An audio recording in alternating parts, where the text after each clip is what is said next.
The Valuing the Environment conference, which we're working on now, CMS and CIWEM conference, has been about 2 years in the development.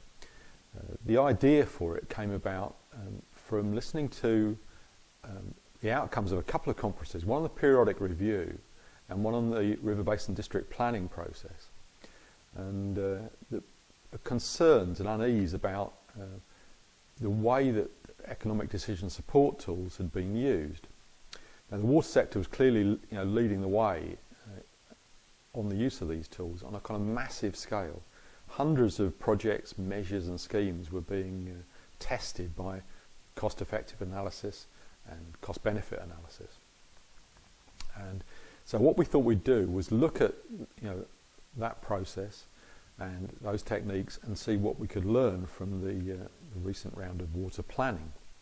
And we had some very good feedback from our market research, so we carried on. Now, in the meantime, when the plans were being put through their final stages, it's been relatively quiet since really sort of middle of 2009 until after the beginning of this year.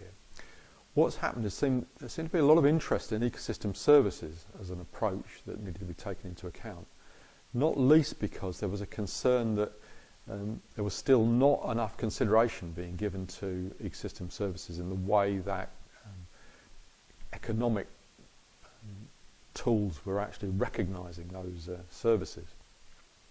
So it seemed particularly appropriate to look at the link, technical link in those tools between ecosystem services, cost-benefit analysis, cost-effectiveness analysis, impact analysis, to see what the links were.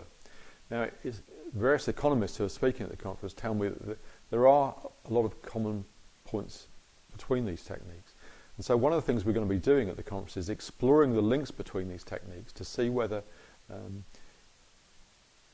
see what methodologies that can be developed that sort of in effect harmonise some of these ideas. Now, the conference is very timely also because we're right at the beginning of the next planning round for the periodic review in 2014 and for the next round of River Basin District planning in 2015. So it allows an opportunity to kind of consider these techniques and to research any elements that need to be fine-tuned for the next time these are used on such a scale. But of course, there is the wider application of these techniques in virtually every aspect of environmental work, and in relation to flooding, in relation to land use management, in relation to a whole series of environmental projects. So this particular conference is looking very hard at the project, the measure and the scheme level to see how economic decision support tools can be used in practice. It should be a really interesting day.